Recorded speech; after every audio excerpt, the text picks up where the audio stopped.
Welcome back to the Mina Kimes Show featuring Lenny, the only NFL podcast where one of the hosts would never be arrested robbing a bank wearing a dog mask.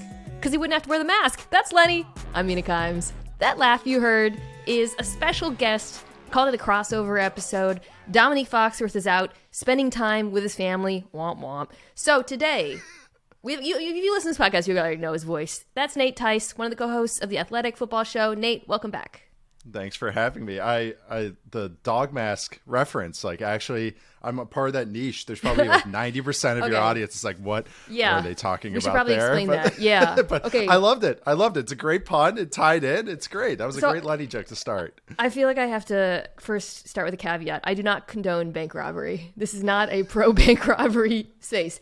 However, there was a brief moment yesterday where I was convinced that a man who goes, I feel like we got to use a little allegedlys. Okay, I'm not even going to say his name. A prominent Chiefs fan on Twitter there you go. Was reportedly, allegedly funding his trips to Chiefs games, who wears a wolf mask, a whole wolf costume, really, by robbing banks. And there was a photo of a guy wearing a wolf mask and a red hat robbing a bank that I was led to believe was him. So it turns out it's not him. It wasn't. Separate wolf robbing banks. Mistaken identity. However, there is a lot of stuff floating around about the fan, which suggests that there's a lot. I saw some tweet that said some Chiefs fan, and I get it. Like, you kind of become part of this community of football Twitter with your teams, but the fan was like, "You think you know somebody?" It's like, do you?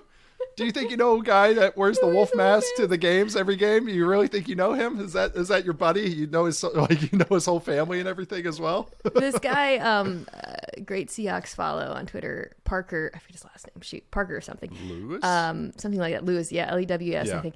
He is a good so follow. I did Sonic's avatar. Sonic's avatar. So on First Take today, I did my Patrick Mahomes is the MVP. Always has been. Whatever. I mean, love it. Safe space. Certainly a safe space. Definitely safe space for that. And he replied, well, one of his fans robbed a bank to see him. If that's not an MVP, you know what? Points were made. Like, there's a lot of statistics floating around there justifying the case. We got to throw in one more, which is robberies. That's right. I know. That's the thing, is the Eagles stadium has a jail cell in it. Yes. So, but that, that's more like battery. Vulgarities and stuff like that, as opposed to robbing a bank to go to see these games. So maybe there is a little bit of a difference there. But that's another, what is it, EPA per arrest? Mahomes wins that one as well. Oh boy, yes. Expected prison time. We'll workshop this throughout the show. Yeah, we got to talk about that.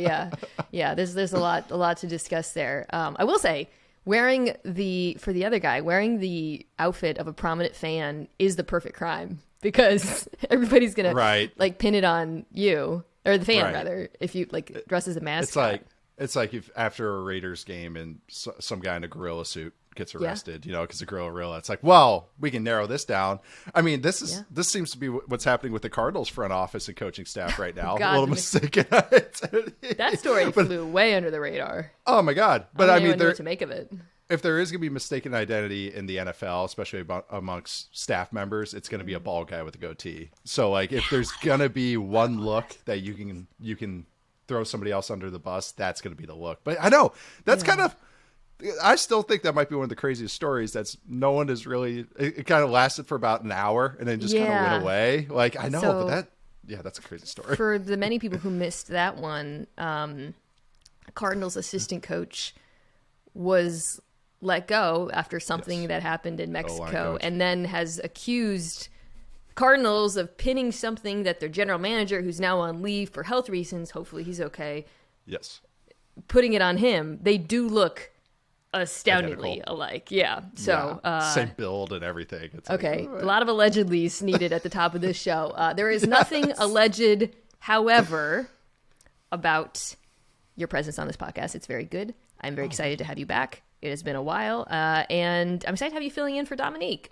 Big shoes to fill. So a little bit of housekeeping. So far this season, for much of the season, we've been doing kind of like a Monday Night Football discussion, and then we do Winners and Woofs. So starting now, I am flipping it because the games are not great. And and I think, but I actually still think these games are worth talking about because, and we did this last week with the Cardinals. It's a good opportunity to take stock of these teams, including like the Rams who are eliminated. So we are going to talk about the Rams and the Packers who are still in contention in the second half. But I thought we would start with our winners and our woofs. And I'm going to go first. I go winner, woof, woof, winner, Nate, so that it's winner, woof, woof. Yeah, okay. just, we bookend it with positivity. Start positive, end positive. Yeah, it's like stuff in the middle. Isn't that the kind of like the stuff in psychology that you only remember the beginning and the end of everything? So it's like perfect. You just it's all there. It's all good times and everything. It's like how if you write a word and you have the first and last letter correct, people can usually guess what the word is. Right. Yeah, I like this. Or like a Subway sandwich where like the bread is fine, but like the stuff inside the meat is like not the highest quality. Sandwich. Because then you're only getting the bread. Well, that does make every sandwich though. Like that's the component. Everyone thinks it's the stuffing. No, it always comes down to the bread. It's always the bread. Yes. Okay. Great start. So let's start with the bread. Two arrests, bread, psychology talk. This is great. Great football podcast so far. The Jaguars, who are my winner, are truly the warm bread aroma of this season. And I wanted to talk about them in particular, Yuan, because you've been, I feel like, probably one of the most prominent voices supporting Trevor Lawrence since he was drafted. So I thought it was a good opportunity to have you on and talk about what you're seeing from him lately, because what we're seeing from him lately is awesome. I mean, all you have to do is look at the statistics. Since the bye, he ranks near the top of the NFL in just about every category, no matter how you slice it. One of the things that really has jumped out to me is just how quickly he's getting the ball out, how much better they've been against man coverage. And that's not all him, by the way. Some of that has to do with the play design and the play of his skill players, which we can talk about. But this is a team that is now very much in contention to win the AFC South, coming off of a huge win against the Cowboys. Let's start here. Like, what do you think is the single biggest reason behind what we've seen over the last, 5 to 6 weeks from this team? Oh, man. Well, I think they just kind of honed in on what they are. I've had complaints about this roster construction and they improved at receiver, but they went from crap to average, as opposed to to good or anything like that. But there's got to be some props. I'm going to gush about Trevor Lawrence in a second, but Doug Peterson really has just been fantastic, I think, and the whole offensive staff. And that Cowboys game was the epitome of it, not only because of the final result, but this is the whole thing, my discussion with Trevor and why my love for him, it sounds so weird just to say it like that, but why I was a fan of him, this generational number one pick, oh my God, I really went out on a limb with a guy I like. For a while, though, people were really questioning. I was questioning him his rookie season, despite the circumstances. I had a little doubt, but I bought more stock as everyone else was selling it. It was... And that's the thing, is that why it's process instead of results. And the results are finally coming in for both Trevor and this team. But the process was always so good with Trevor. And that's why I was such a fan of his. It was that, man, for a guy that's generational, it's not only just the traits that he's 6'6" and twitchy and can drive on throws. He can kind of layer throws in and knows how to throw a touch. He can throw on the move. But then it was just the results weren't there. And last year it was easy to chalk it up, Urban Meyer and throwing to just, insert receiver here. He's throwing to Laquan Treadwell, throwing go balls to him. He's throwing to Tavon Austin in the back of the end zone. And I'm just like, he's going to be fine. But then, there's a lot of good to have here. But then also just what Doug Peterson's honed in with these receivers, the Zay Jones, the Marvin Jones, Evan Ingram. You could see hints at it throughout the year. But this Cowboys game, as soon as Leighton Vander Esch went out for the Cowboys, and Damone Clark, 33, had to go in there. Oh my God. It was like they, Stephen Ruiz. Yeah. Stephen Ruiz does the microscope with Kyle Shanahan. That's what Doug Peterson did to the Cowboys back seven. Backups. Yeah. Oh my God. It was just, jet motions, split zone, all this stuff that it's eye candy, and it influences those guys and makes them communicate. And a lot of guys I'll get on offensive play cars from get away from the good stuff. Doug Pearson's like, no, let's whip cream this. Yeah, we're piling this Sunday with whipped cream. So that's what I think has just been really honed in. Great play calling with Trevor being more confident.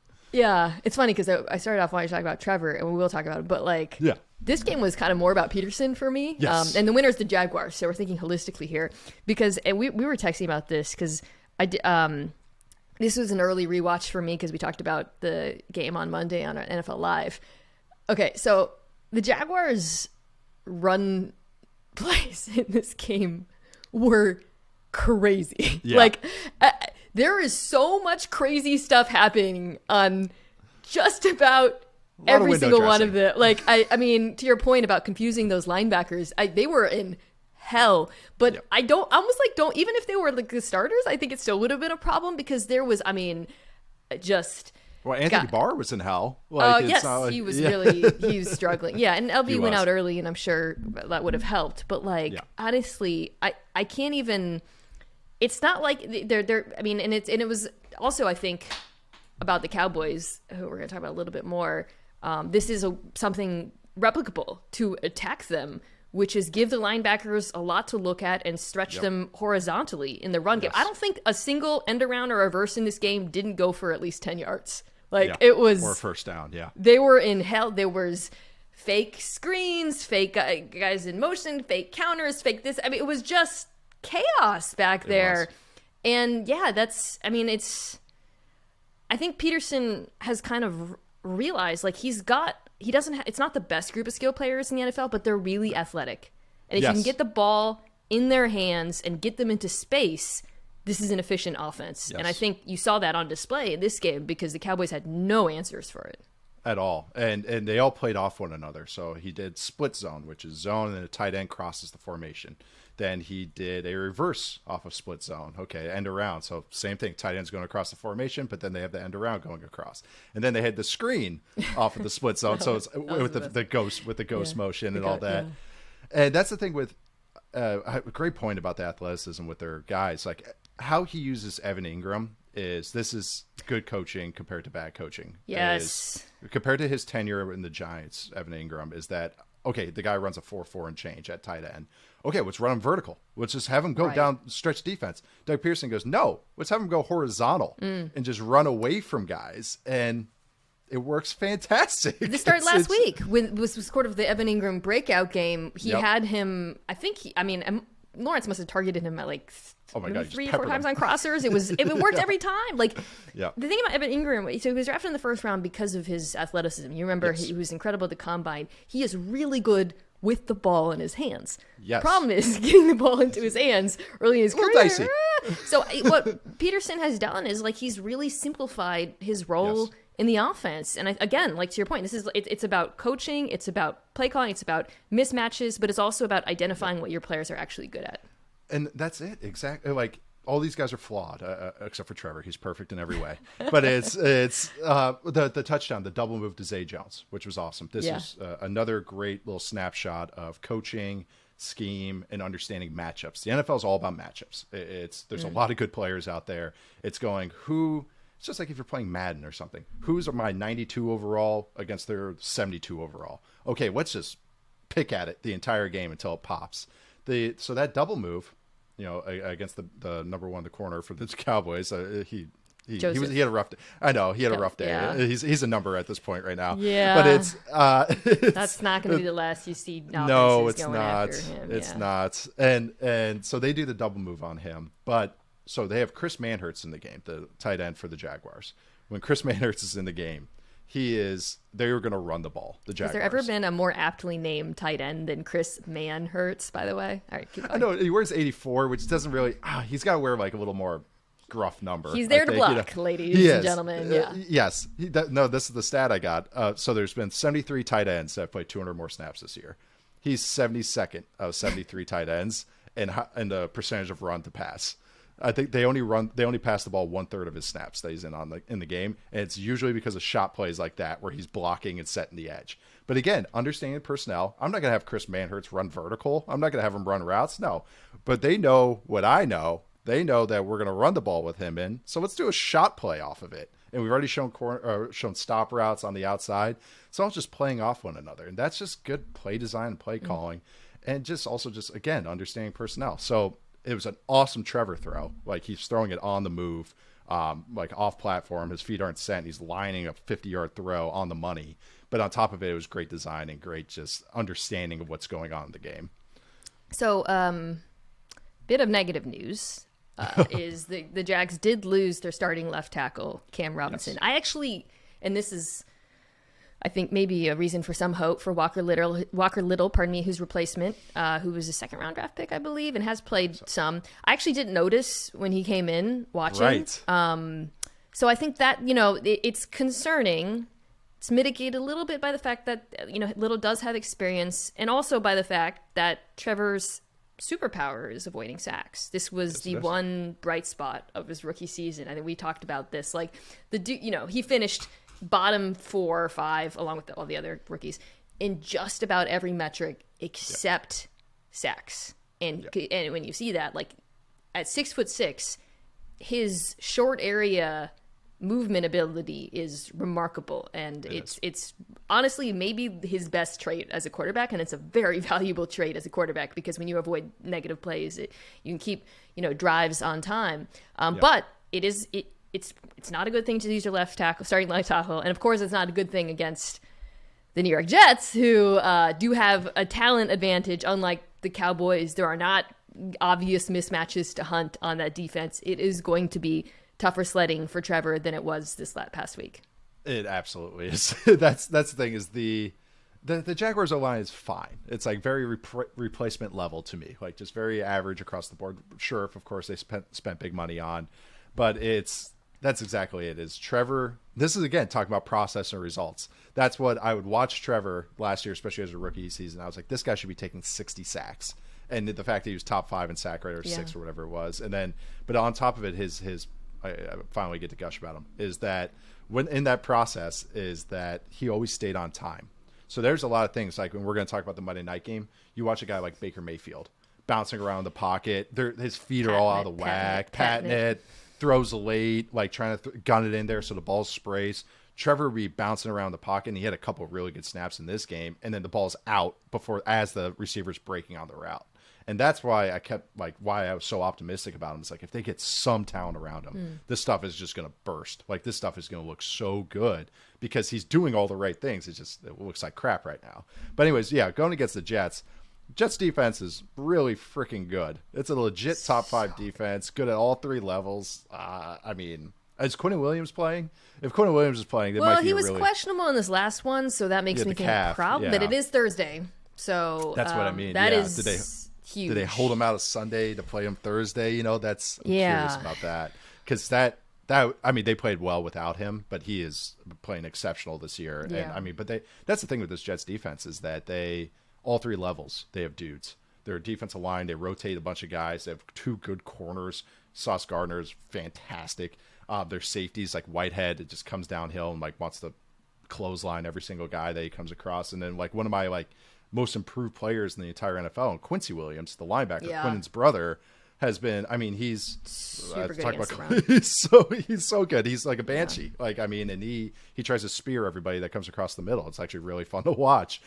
Jaguars cut him for some reason last year, so I don't know. Quincy Williams revenge game. Oh, it is a Quincy Williams revenge game. They cut him, and then proceeded to draft 2 linebackers and sign 2 linebackers. So, and then this guy is playing at a Pro Bowl level. So, how about that self-scouting? Brings us to where I want to wrap, because first I'll say it's probably because the Cowboys, because the Titans lost, not a must-win for the Jags this game, and then they do play at the Titans, later, which is going to be really fun. Yeah.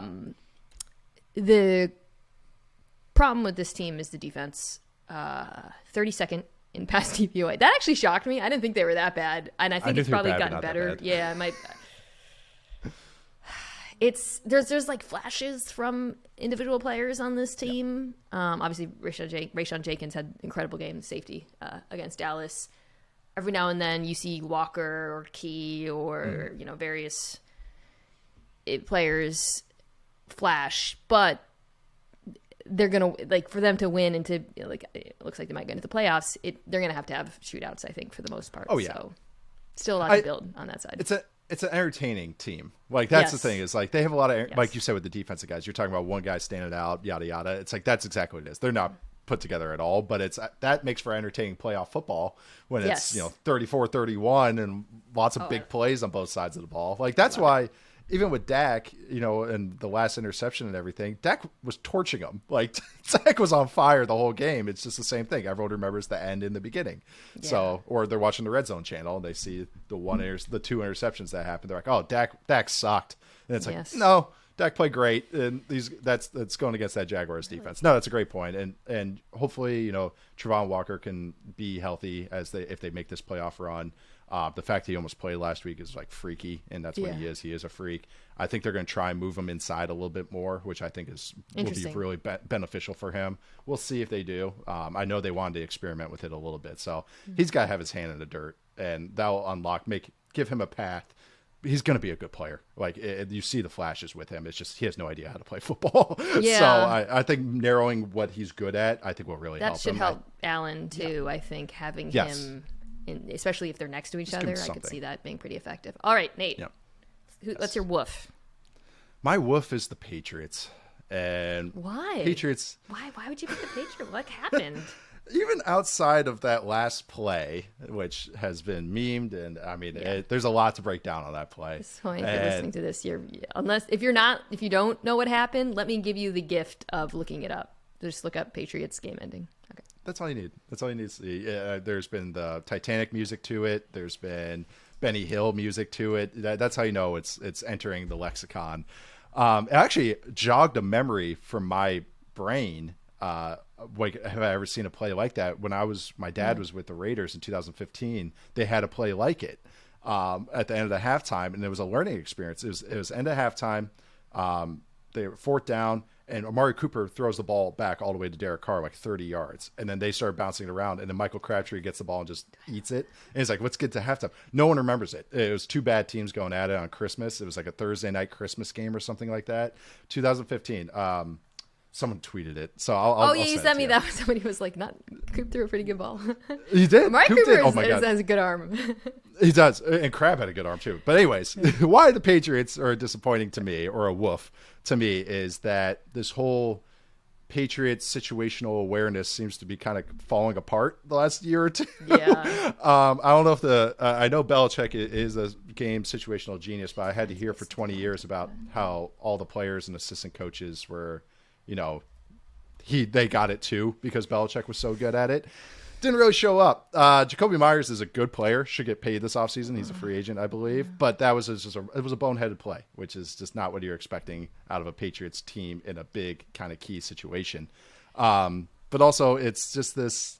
Yeah, it kind of came unraveled. They had the block punt or the botched punt play where three of the guys aren't even looking at the snap when they snap it. And there's been multiple like special teams miscues this season. Having said that, I do like one of their rookie, Brendan Schooler, their rookie special teamer. He's a stud. He's the guy that handed the ball to Belichick early in the year. So that was a bold move.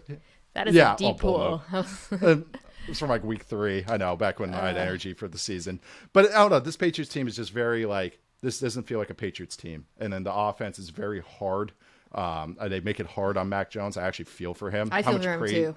How much praise he got last year, and then nobody looks more miserable playing football right now than maybe Tom Brady and Mac Jones. But Mac Jones is number one, ironically, right? But that dude is Mac's just on his own. Oh my god, he's just on his own, and everyone's like, "What happened?" It's like and they're asking me. It's like, well, look what's going on with the play calls a little bit because they just don't really make the system conducive to his skill set. Mac Jones was at Alabama, ran a RPO heavy offense from the gun that attacked over the intermediate parts of the field. They had great receivers. He's great at throwing guys on the move and overs and crossers and leading them. His superpower, we talked about Trevor's superpower in the pocket. Mac has good pocket presence, but he's accurate as hell, especially when his feet are set. And they run a static, vertical, they run an offense for a guy like Drew Bledsoe, not Mac Jones. And that it just doesn't make sense to me. So, yeah, they're my woof right now because I just thought, their offensive line is sloppy. They have botched protections. Mac Jones is trying to get everyone set every play. And then he's looking at the sidelines and it's like, help a brother out. That's how I feel for the guy. So they're my woof. I do like their defense. I do like their defensive players, but their offense is just a heavy, heavy woof right now. Guy, Kyle Duggar. The Duggernaut. You coined that nickname. Did you see it? Dude, That he's was awesome. such a sick play he made. He's six. awesome. Yeah, which is honestly, a one of my bummer. favorite players in the league. The defense is really fun to watch, right? And Dude, Josh Uche, yes. Marcus and Jack Jones, Judon, now that is playing Barmore's well. back, the combination of Uche, Barmore, Godshot, I always say his name wrong. Okay, I'm glad you did that because I wrote his name and I've never said his name on a podcast because I don't know how to say it. So, gotcha. Anyways, he's good. He's good. Gotcha. He's good. Bonjour. And then of course Judon. Yeah, like they're very disruptive up front right now. They have obviously the cornerbacks have surprised pleasantly, and it's a good, really good safety group. Yeah, Tavai. I mean, come on, it's just unwatchable on offense. But the initial point was just about the sloppiness of it, and my first reaction to the horrible lateral was, God, we can't even blame Patricia for that, and it's true. We've all been trying over the last 24 hours to be like, well, it probably doesn't happen if not, Matt Patricia, who deserves obviously a ton of blame for some of the stuff this season, but really, it is the players, of course, but it's Bill Belichick. This is starts at the top. Special teams guy, right? He's supposed to be the reason the Patriots have had that reputation for so long of being good at situational football, not making the kind of dumb boneheaded mistakes other teams make, is because of the head coach. So to see them do that it's shocking. It's like meeting your hero and you never meet your hero kind of thing. It's kind of like with Belichick, it's you kind of see it unraveled. Even after that botch punt, the special teams coach looks at Belichick before he starts yelling. And I was just like, oh, God, this is, what are you guys doing over there? And that's what happens. There's some brain drain. A lot of people leave over the years. And it's just, but that's the thing. Belichick wants all of that. He wants his finger on every component of the game. But when it comes unraveled, it's like, well, shouldn't the blame go the same direction as the praise did all those years? So I don't know. That's where I'm at right now with it. Not taking anything away from Bill Belichick's career and what he's done. But the last year and a half has been very oof, this is rough right now. I mean, he hired his friend to be the offensive coordinator. He absolutely deserves all the smoke for that decision. Right. It was his choice. And it was, And had a offensive coordinator bachelor competition, giving roses to Joe Judge and Patricia throughout the season. Remember that? Every month it would come out a new news and it was oh yeah, so-and-so is leading the charge for the play calling. And it's what are you guys doing? This isn't high school. I think we might be at the end of questioning is this a Belichick mind game? Are we just too stupid to understand it? I think that's over now. Which is not he's the greatest coach in NFL history, but I'm just saying, I'm talking about the team right now. Okay, so my woof is something I want to talk to you about from a very specific angle. Jalen Hurts, sprained shoulder, throwing shoulder, important, out for an indefinite period of time. Probably not going to play Saturday, although there's quotes coming out today from Nick Sirianni. He's he's like Wolverine or something. Shouldn't play, doesn't have to play. This is a team that is not only extremely stacked. If any team can win games without their quarterback, despite how good the quarterback is, it is this team. But and also built up a pretty commanding lead over the Vikings. They would have to lose out. The Vikings would have to win out for them to lose the number one seed. After the Cowboys, they have the Saints and the Giants. So no reason to rush Jalen Hurts back into action. The reason I have them as a woof largely is because, and this is what I want to talk to you about, his injury concerns me because of his greatest strengths as a quarterback, which are his rushing ability and then throwing deep. And right now, maybe greatest strengths is wrong. I should say the greatest difference makers, the things that make this offense so hard to stop right now. They are very hard to stop because of not just his rushing ability, but the impact it has on the entire offense, obviously. Right. And then go balls to AJ Brown, right? So I guess what I want to ask you is hearing about that injury, do you have any concern that there might be, I always hate doing this because we're not doctors, we're not Twitter doctors, we're not that one guy who. Well, so I think we could be better than Twitter doctors. Oh my God, they say everybody has a doctors, the career alternating injury, sprained MCL. When a player goes down, they'll be based on my angle, it's gone. He's getting amputated. Trevor Lawrence got hurt at the end of the halftime against the Lions, and I see two tweets that go That looks like an ACL. This looks really bad. I feel bad for the Jaguars. He came out at halftime. You got to be either extreme or everything's fine, or rub some dirt on it, because that's most likely to get reshared. Analysis. That's just sports analysts in general. I guess my concern is just like, I worry, like, if there is an injury, are they going to be more reluctant to put him in harm's way, to use his body, especially in the types of runs they sometimes go to with him? And could there be an impact on his ability or willingness to throw deep? So that's what I wanted to discuss with you.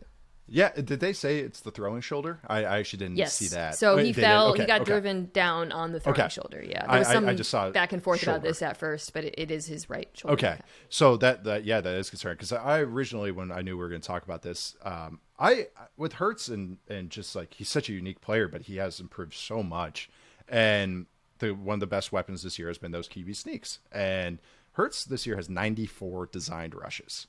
The next highest is Lamar with 72.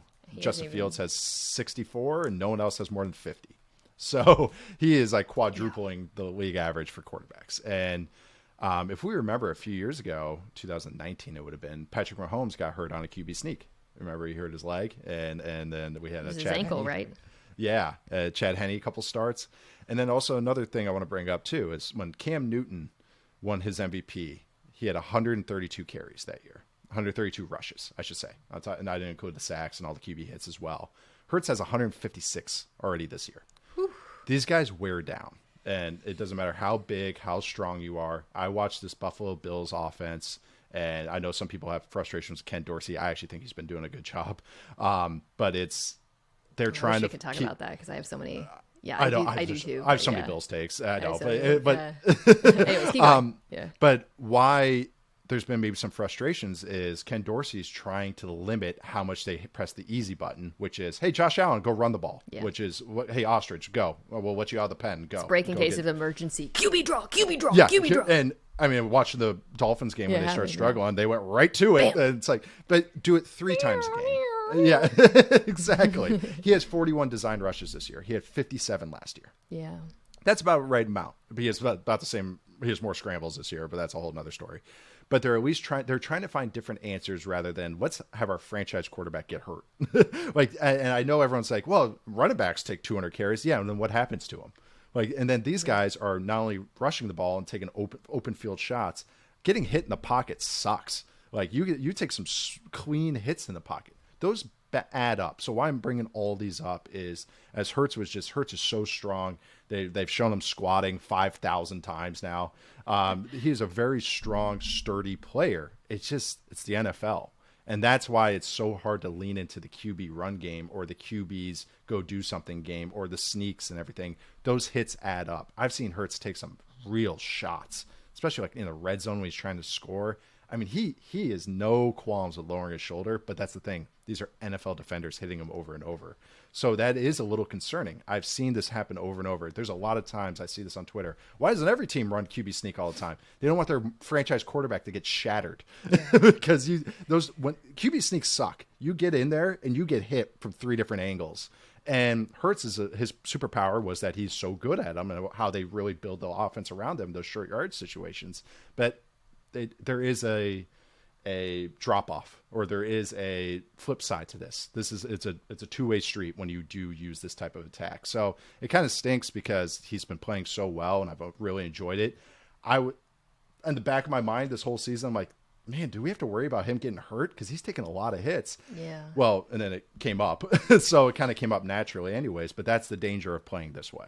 Yeah, and I think just beyond like what it means for his career and going forward, like just, when you're coming back with that injury, man, like I don't know about the impact on throwing deep. I just threw that out because it is a very important part of his game. It's a very important part of this offense. I don't know what that's going to look like.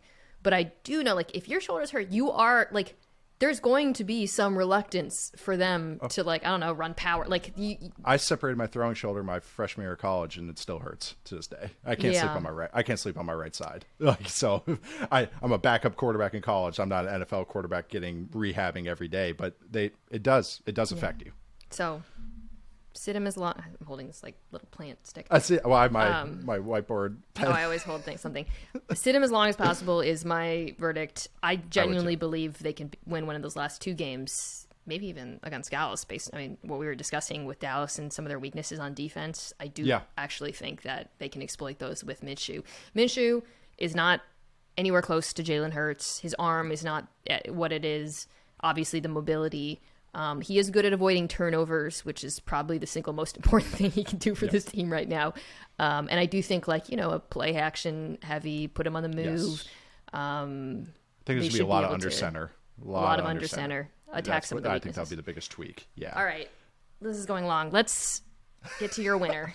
We're going to talk about the Rams and the Packers for not that long. So every pod I've ever been on, I always run long. So I'm sorry. You know what? Actually, no. You know what? Let's take a pause. I'm going to cheat. We're going to take a break, come back, and then lead the last half of this podcast. It's not going to be part of this podcast with your winner. Love it. With Caesars Sportsbook and Casino, every bet earns with Caesars Rewards. That means whether you win or lose, you're always earning towards perks like free stays at iconic Caesars properties, game tickets, dining, and more. And if you haven't started yet, here's a reminder. Your first bet is on Caesars, up to $1,250.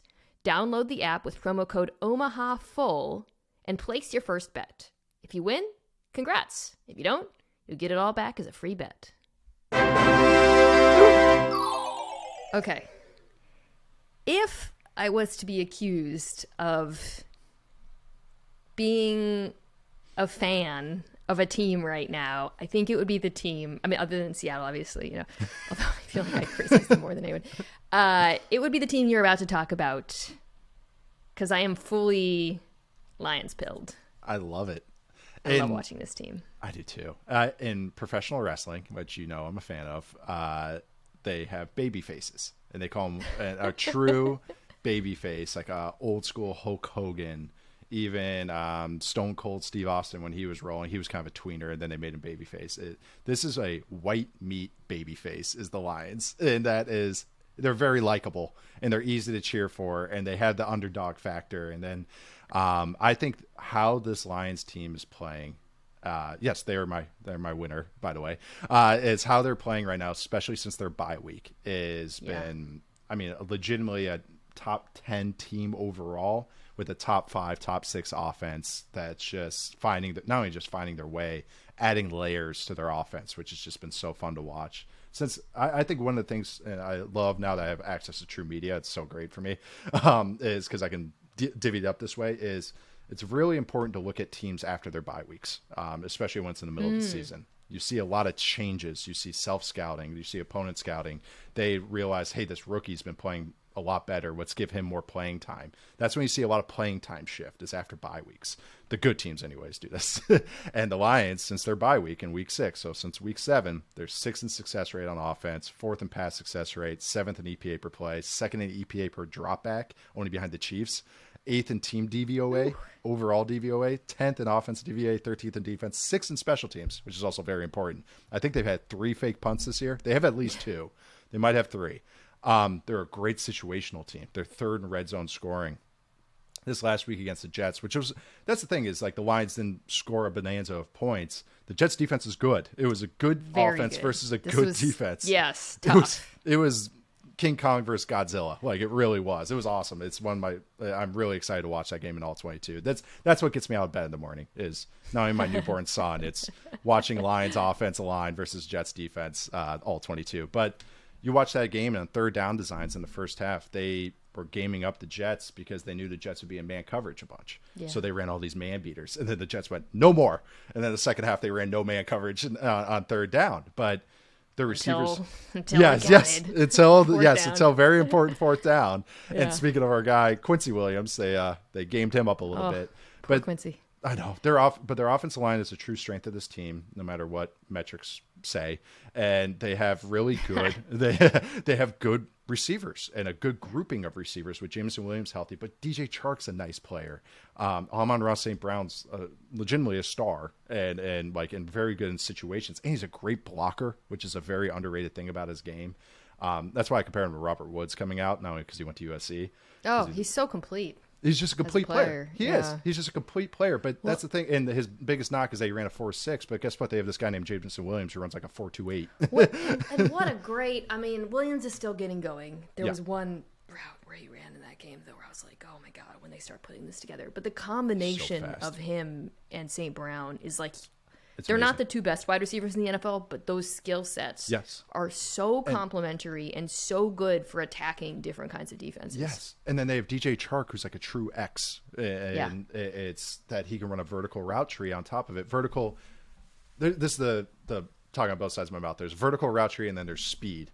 Jameson Williams is a speed intermediate. He can take the top off, but then DJ Chark can get lined up on his own as an X one-on-one and run stops and glances and be a nice big target for Jared Goff. They sacrificed Chark to Sauce Gardner in this game. They did. This is gonna be the thing. Every game somebody's gonna get sacrificed to him. It happens. But the fact that they have the depth at wide receiver to do that. Yes. Because I think St. Brown is probably the most valuable player on this offense, but they were very deliberate about moving. He was in the slot a lot, moving him around, getting the matchups with him that they want. They wanted him on the worst. Yes. I mean, Mike Carter's actually good, who's their slot corner, but that's the corner you want. Yep. You want to match him up on the linebackers in the corner and safety.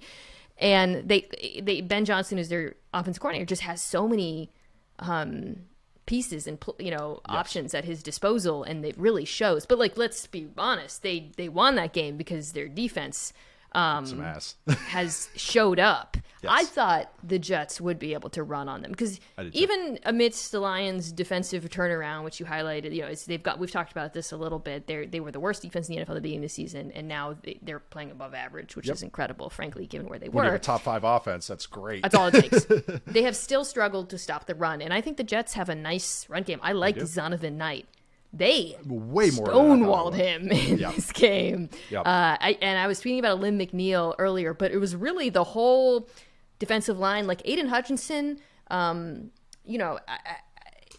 however you feel about him and Thibodeau and Walker and how you would arrange those guys, that dude has showed up in run defense, man. Like I was watching all of Knight's runs yesterday, and I was so impressed by Hutchinson's. I mean, it's the stuff we talked about before the draft, like his motor, he never gives up on a play, but also his place. Like he was shedding blocks and bringing Knight back down. Yep. Like I was really impressed.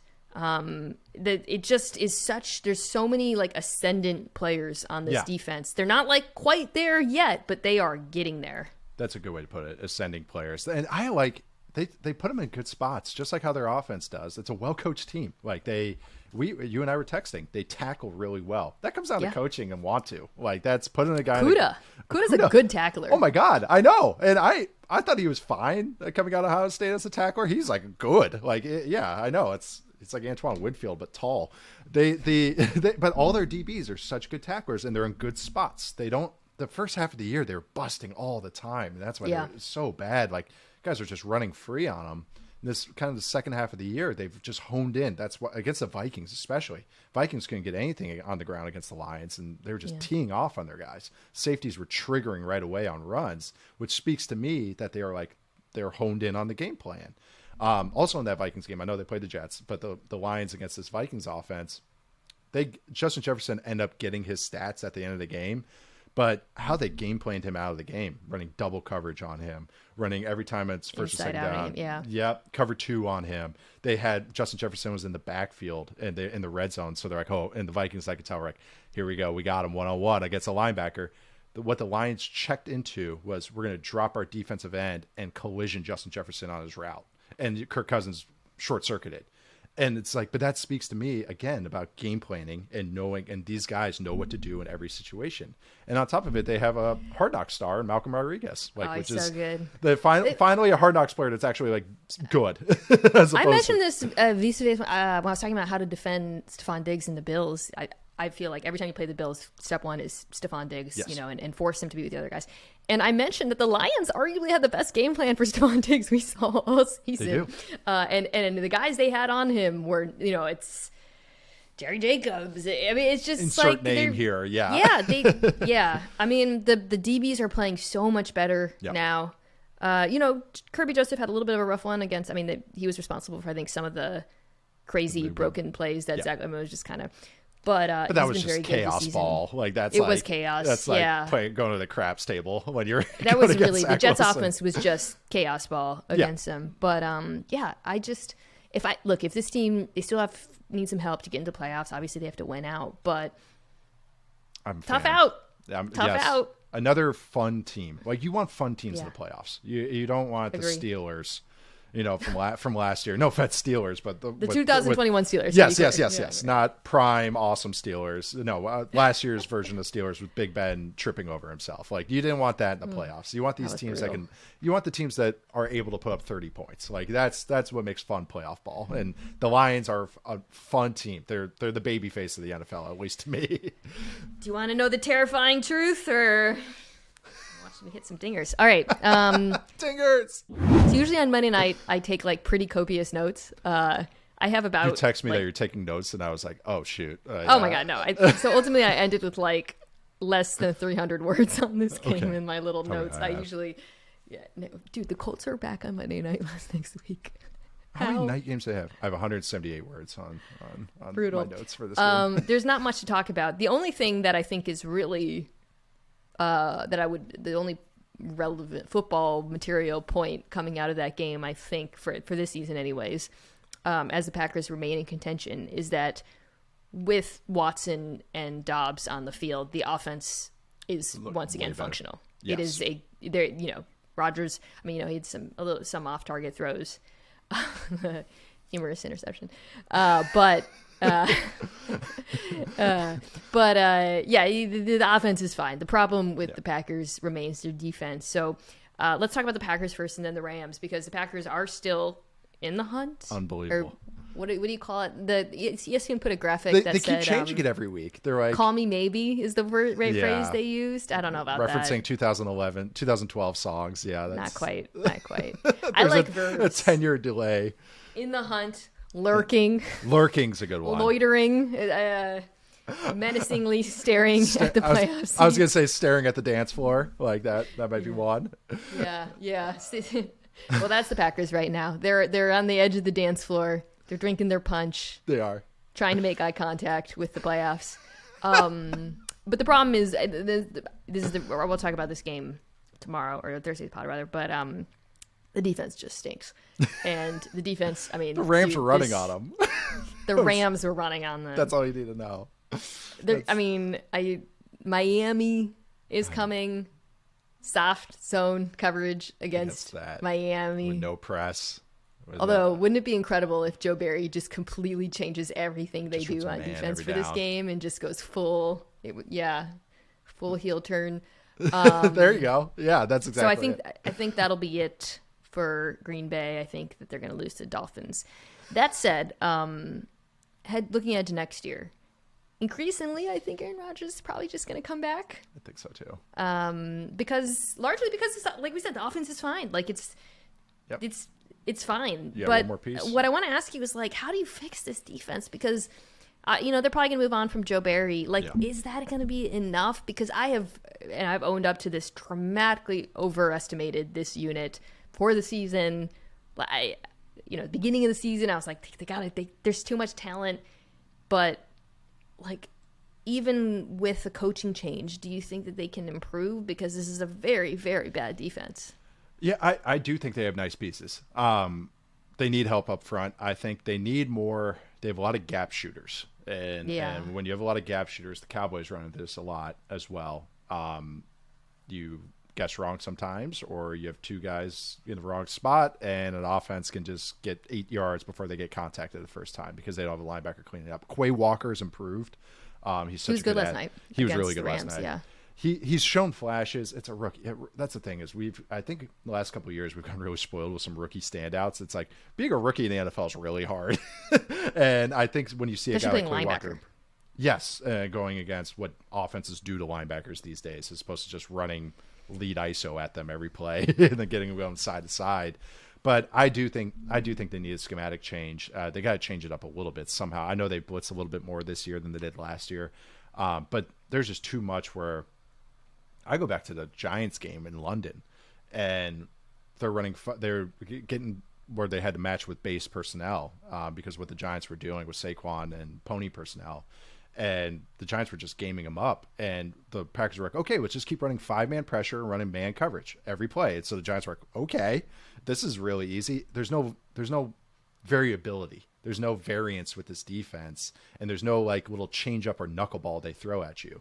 I think this is a very easy defense to game plan against. If I do this formation, they do this. If I do this formation, they do this. If I'm in this personnel, they do this.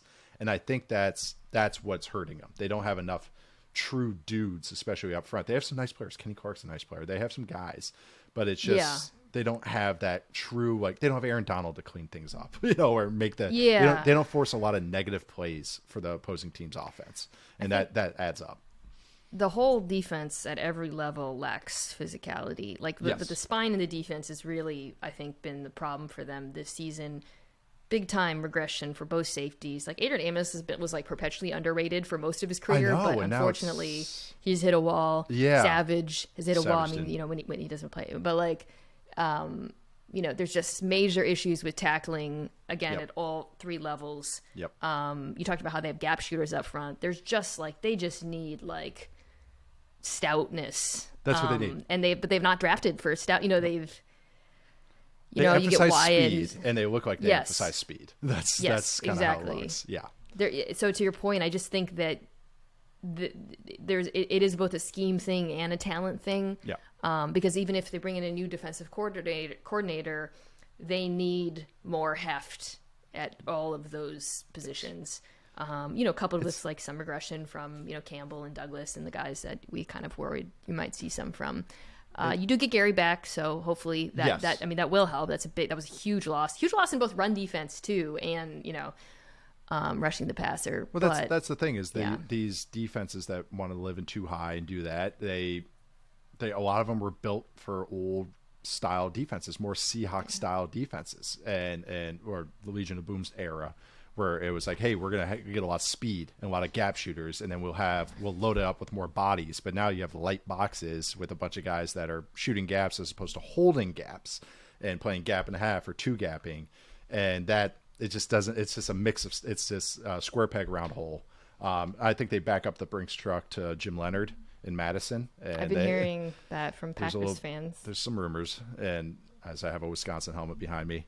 He's a hell of a coach. I think he's phenomenal. So I think that would be great. But they still, like you said, they need stoutness. I will say, their offense and their offensive line, now that they're not doing the... Fine. Now that they're not doing the will they, won't they, the Lorelei, Luke kind of thing. With Bakhtiari's. And now that guys don't have to worry about what spot they're playing every week. Yeah. They're coming to their own. Yosh Neiman, like, he's gonna be an RFA after this year. Like, oh, interesting. Tom's fine. Tom's fine. Or middle round rookie playing left tackle and holding his own. But Neiman he can get RFA tendered this year. It's like somebody should throw some money at him because he could be both side tackle for somebody. That brings us back to kind of what's funny for next year, which is like if Rodgers comes back, and we both think he will. Yeah. They don't need a wide receiver. Like that's not the need on this team, really. I mean. It's gonna. They need more tight end than anything, I guess. Like I mentioned this to our friend Justice Mosqueda on his podcast. I threw out they're probably picking. I don't know, somewhere in the middle of the draft or whatever. Yeah. I don't know. I threw out Mike Mayer. That would be amazing for them. Wouldn't that be a great fit? I know, that'd be perfect. Or tight end, yeah. Or they just, if Mercedes Lewis finally retires, they just get his 1-for-1 replacement. And I know, I love Mercedes. I'm glad he has the second half of his career that's been awesome. Just like the most dominant blocking tight end in the NFL. But they get Washington from Georgia. Like if they want, Packers love to trade back. Yeah. So maybe they trade back and take him in the late 20s. Like that'd be a 1-for-1 replacement there. Just get a young Mercedes Lewis. I think if they could, improve somewhere on the spine of that defense, as we've discussed, and then I would love to see a tight end because I do think that they've got something special in Christian Watson. I really and Dobbs, that combination is really nice. Both of them have been really. Dobbs coming back from that injury, like he looks so much more polished. It looks like the game. Yes. It's like he took a break. It's like he took a vacation mentally. He looked good. Catching some of those slants, he looked like young Randall Cobb. He was out reaching for throws, which is like good hands. Good hands. That's huge. And I don't right because he had the drops in the beginning of the and same season, and that's Watson's MO. And now Watson is just becoming so much more comfortable running all these other routes, even though he didn't get the Rodgers signal. I guess Rodgers at the end was. I don't know if you knew my fantasy score against Brian Greenleaf in our fantasy league, but it was a Rodgers-Watson touchdown. I was up 9, would have put a dagger in me. And so when he missed the signal, I was like, I saw him signal it. I was like, don't you dare. You're up 2 score. Don't you dare throw a bubble to him for a touchdown. And he missed it. I was like, okay, the good. Okay, Are we going to meet? So I had a bye. Me and Danny Kelly had byes. I have Danny. 2. I play against Danny, yeah, because I'm the lower seed. I'm seed 4, even though I have third most points. I know. I'd prefer to play you. I know, because I have Tyler Lockett, who will not be. I love how there's 10 starters, and you're like, oh, I lost Tyler Lockett. I lost Cooper Kupp. Oh, stop it. All right, no one wants this. Nobody wants this. Nobody wants this at all. Okay, let's quickly wrap with the Rams. It's hard to talk about the Rams because nobody knows who the hell's playing on this team next year. I did see or coaching them. that Matthew Stafford Matthew Stafford was on his wife's podcast and said he was coming back. It seems like yeah, Kelly Stafford has a podcast. Seems like the one place where you can't lie. So it stands. I on the record. Hope that means that Matthew Stafford is actually coming back. However, Aaron Donald is a question mark. That's a big one. He was last year. Okay. Let's just do 2 big questions on the Rams. Okay. Let's say Stafford comes back and Donald comes back. How good is this team next year? I mean, right now we are watching the guys that I watched in the preseason, guys who I didn't think were going to make the football team. Not or even like, I was like, are they going to get practice squad? Like it is truly, they are dipping way down into their roster. Lots of snaps, lots of injuries, offensive lines down to their backups. Yes. That to me is the single biggest issue with this team going forward. I agree.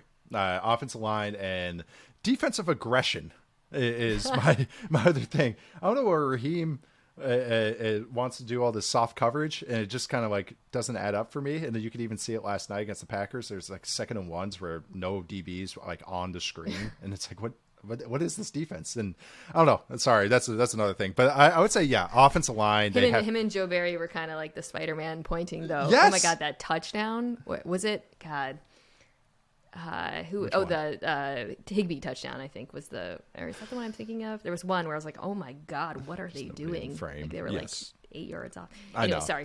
No, you're good. But I mean, just even like, okay, so it was also it's just funny watching, and I know people want to sound smart with this when they say like sacks are a quarterback stat, and it's like, yeah, no, they're the quarterback.